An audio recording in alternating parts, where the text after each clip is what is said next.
Okay, so in this part of the chapter, we're going to have a look at classification of plants.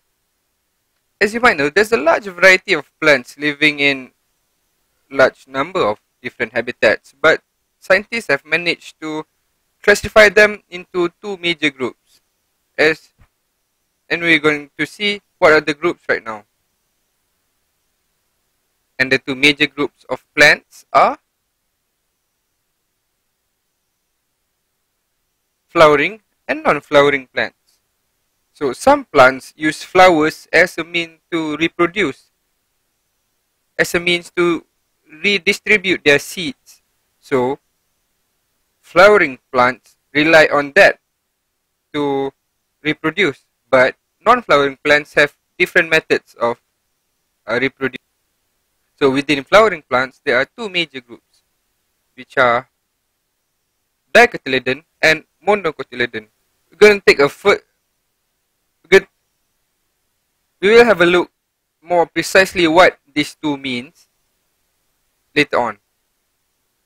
For non-flowering plants, the group is a bit more diverse, as you see right here. In a moment, we're going to have a look at what each category means. So flowering plants are divided into two, monocotyledon and dicotyledon. So what are the differences? So monocotyledon, so the word mono here means one. And cotyledon is something that's inside the seed. So in monocotyledon plants, the seed has only one cotyledon. So that is the first feature of monocotyledon plants. It only has one cotyledon. You'll have a more in-depth look of what cotyledon is in biology if you take it in your Form 4 later on. So in monocotyledon plants, the petals of its flowers are in multiples of 3, as you can see here. So monocotyledon flowers has either 1, 2, 3 petals or multiples of 3, as in 1, 2, 3, 1, 2, 3. So the petals are multiples of 3. As for the roots of monocotyledon plants, it has fibrous roots. So how does fibrous roots looks like? Well, you can see right here. So this is fibrous roots. So all monocotyledon plants have fibrous roots. It also has parallel vein leaves. This means the veins in the leaves go in a straight line towards the end. As for the last feature, monocots have non-woody stems. So monocot plants have soft and bendy stems. This is the stem. So it's not as brittle if you compare to dicot stems. So what are the examples of monocotyledon plants? So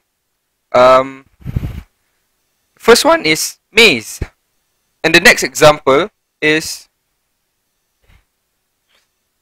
sugarcane plants. Sugarcane are mainly used to make, well, sugar and sugarcane juice. And the last example, which I think is the most important plant of all, is paddy. We get rice from paddy plants, so paddy plants is quite important. So you have monocotyledon and you have dicotyledon. So dicotyledon, di in science speak basically means 2, and cotyledon, as you've seen earlier, is cotyledon, which is part of the seed. So dicotyledon plants have 2 cotyledons. So the first feature of dicotyledons are the seeds have 2 cotyledons. As for their petals, well, dicotyledons or dicot plants for short. So dicot plants have petals that are in multiples of 2 or 5. So So dicot flowers have one, two, one, two petals, or one, two, three, four, five petals. So dicot flowers have petals that are multiples of 2 or 5. So what about the root and leaves? So let's have a look. So this this is the diagram for dicot root and leaf. So as you can see, it's a bit different than monocots, and this kind of root is called the taproot. So it has one main root through the middle, and smaller roots that branch off from the main one. And its leaf is called net vein leaves. So all dicot plants have net vein leaves. So if you remember from earlier, monocot stem has like soft and bendy stem. Well, dicots is the opposite. Dicots have hard and brittle, woody stems, we call it. You must make sure you can differentiate between dicots and monocots. Now we have a look at non-flowering plants. So non-flowering plants don't have flowers. So they don't reproduce through their flowers. They have their own ways. So there are 5 major groups within the non-flowering plants. So there's first the conifers, and then there's moss, and then there's ferns. There is also algae, and the last one is fungi. So now we're going to look a bit closer at each of them. So the first one is conifers. Conifers are really tall, straight trees. Here are some pictures. So yeah, this type of trees are called conifers. Christmas trees is also a conifer tree. So what are the features of conifer trees? Well, first of all, they have hard woody stems, as you can see right here.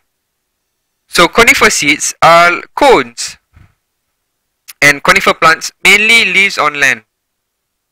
The next one is moss. So moss are the plants that you see that grows on rocks or walls at the side of lakes. Yeah, they're very thin, soft-feeling plants. So moss, they reproduce by using spores, and they live in wet and damp areas. So next, we're gonna have a look at ferns. So what are ferns?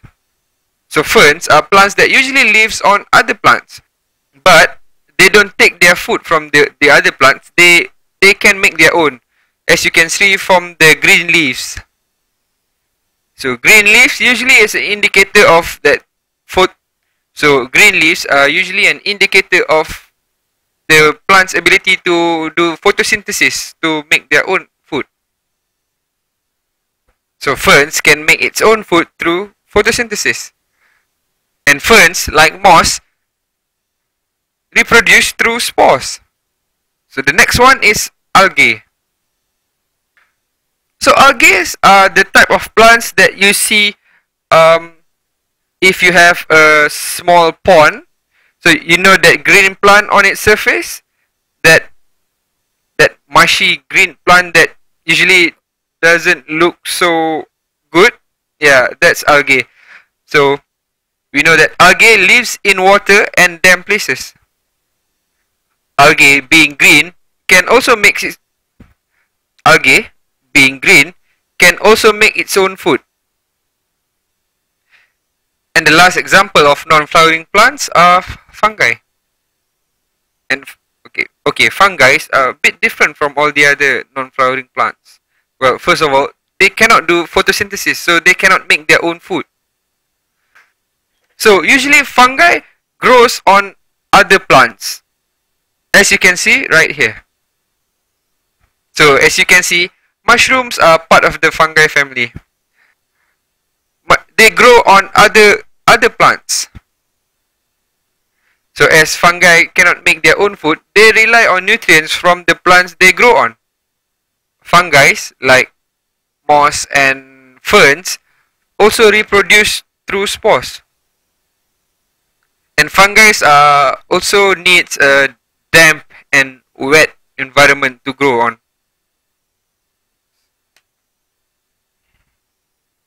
So that is Form 2 Science Chapter 3 Biodiversity.